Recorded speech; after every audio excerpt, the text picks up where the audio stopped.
Hello friends, welcome to the crash course of Indian Evidence Act. आज हम इस lecture में एविडेंस एक्ट के सेक्शन 4 और सेक्शन 5 को समझेंगे।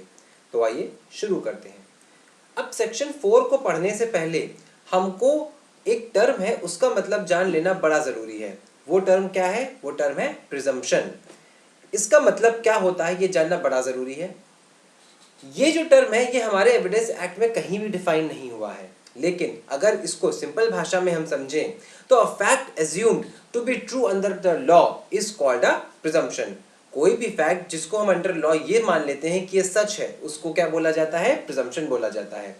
When the court presumes the existence of a certain fact that is known as presumption। जब court में हम लोग होते हैं और कोई डिस्प्यूट चल रहा होता है तो सैकड़ों फैक्ट्स होते हैं वहां पे। उन फैक्ट्स को हमें प्रूव करना पड़ता है जज को ये कन्विंस करने के लिए कि हमारी बात सच है। लेकिन कई बार ऐसा होता है कि उनमें से कुछ फैक्ट्स ऐसे भी होते हैं जिनको हमको प्रूव करने की जरूरत नहीं होती है। वो कोर्ट पहले ही मान के चलता है कि ये फैक्ट तो सच है, ठीक है। और क्या हो जाता है, जब कोर्ट ये मान लेता है कि वो फैक्ट सच है तो आपको उसको प्रूव करने की जरूरत नहीं रह जाती है और आपके ऊपर से बर्डन ऑफ प्रूफ खत्म हो जाता है। The effect of the presumption is that a party in whose favor a fact has been proved, he no more has to prove it. The court presumes the existence of the fact in his favor and may act it unless the contrary is shown. एक example देख लेते हैं।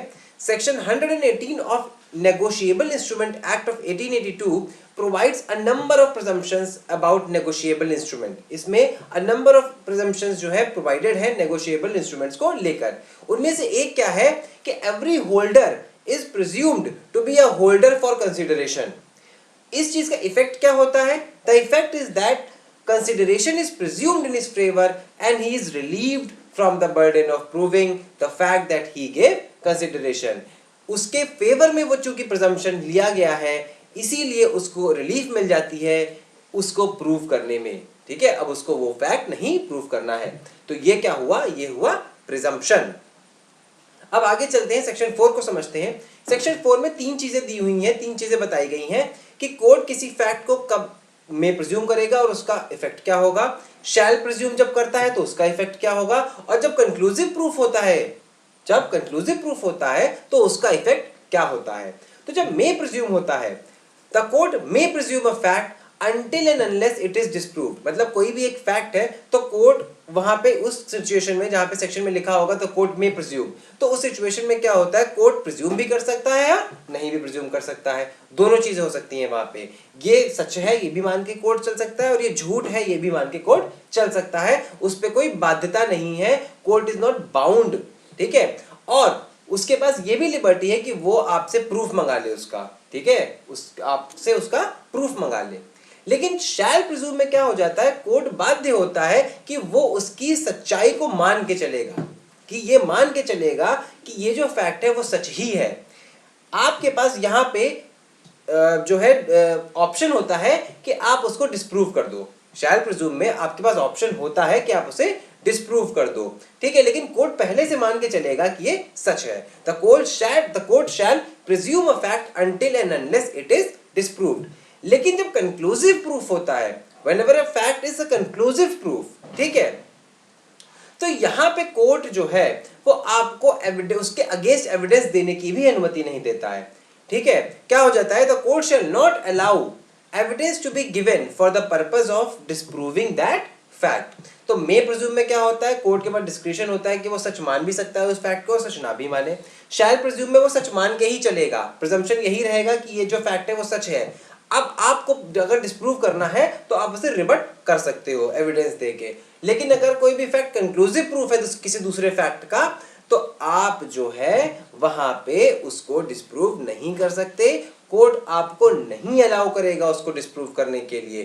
Conclusive proof का जो एक example अगर हम देखें तो section 112 of Indian Evidence act 112 जो इंडियन एविडेंस एक्ट का है वो साफ साफ कहता है कि अगर शादी हुई है एक आदमी और औरत के बीच में और उस शादी के दौरान कोई बच्चा होता है तो ये कंक्लूसिव प्रूफ, ये फैक्ट जो है कंक्लूसिव प्रूफ है कि वो जो बच्चा है वो उसी आदमी और औरत का है, ठीक है।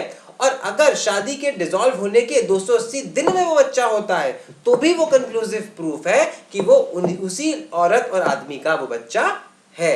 आप उसके अगेंस्ट कोई भी एविडेंस नहीं दे सकते हैं। तो हमने यहाँ पे क्या पढ़ा? हमने पढ़ा मे प्रिज्यूम, शैल प्रिज्यूम और कंक्लूसिव प्रूफ। उम्मीद है आपको समझ में आया होगा।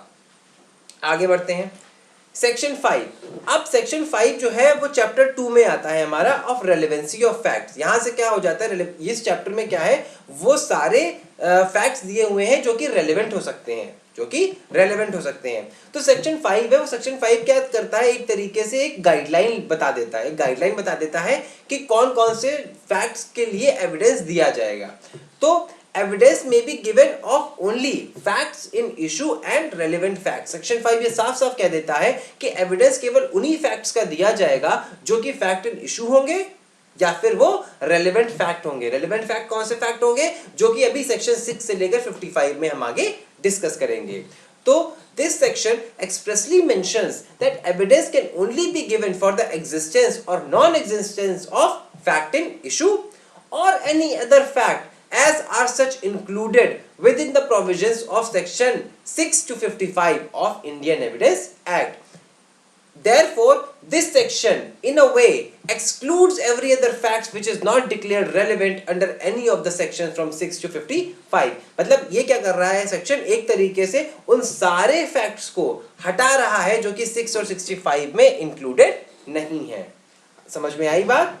ठीक है, अब आगे बढ़ते हैं। इसका एक एक्सप्लेनेशन भी जुड़ा हुआ है। इसका एक्सप्लेनेशन में ये लिखा हुआ है कि where a person has been barred by any provision of the civil procedure code, ठीक है, from giving an evidence of a fact, this section in no way shall enable him to give that evidence। अगर civil procedure code 1908 के किसी भी provision के अनुसार आप जो है एविडेंस देने से रोके गए हैं, आपको रोका गया है एविडेंस देने से, तो आप इस सेक्शन के माध्यम से इनेबल नहीं हो जाते हैं एविडेंस देने के लिए। मैं फिर से रिपीट करता हूं, where a person has been barred by any provision of the civil procedure code, अगर कोई भी पर्सन रोका गया है by any provision of civil procedure code from giving an evidence, evidence देने से वो रोका गया है, ठीक है, तो ये section in no way enables him to give that evidence. तो ये सेक्शन आपको अनुमति कहीं पर से नहीं देता है कि आप एविडेंस दे सकें, आप एविडेंस नहीं दे पाएंगे। अगर हम इसी सेक्शन का वो देखते हैं, क्या कहते हैं इसको, इलस्ट्रेशन देखते हैं, तो इलस्ट्रेशन जो सेक्शन बी है उसमें ये लिखा हुआ है, a suitor does not bring with him and have in readiness for production at the first hearing of the case a bond in which he realize. ठीक है, पहली हियरिंग में उसके पास वो बॉन्ड नहीं है जिस पे वो रिलाई करता है। ठीक है, अब क्या है कि सिविल प्रोसीजर कोड के अनुसार अब वो बाद की हियरिंग में वो बॉन्ड पे रिलाई नहीं कर सकता, वो बॉन्ड पे रिलाई नहीं कर सकता, और वो उससे तो अकॉर्डिंग टू रिलाई नहीं ही कर सकता है, और ये सेक्शन भी in no way enables him to give that evidence. This section does not enable him to produce that bond or prove its contents at a subsequent stage of the proceedings। ठीक है, तो ये जो section है वो ये बोलता है, सिंपल सा ये रूल लेट डाउन कर देता है कि केवल वही फैक्ट्स का एविडेंस दिया जाएगा जो कि फैक्ट इन इशू होंगे या फिर वो रेलेवेंट फैक्ट्स होंगे सेक्शन 6 to 55 के अकॉर्डिंग टू। तो आज हमने प्रिजम्पशन समझा, ठीक है, उसके बाद हमने मे presume, shell presume and conclusive proof को समझा, और फिर हमने सेक्शन 5 को भी डिस्कस किया।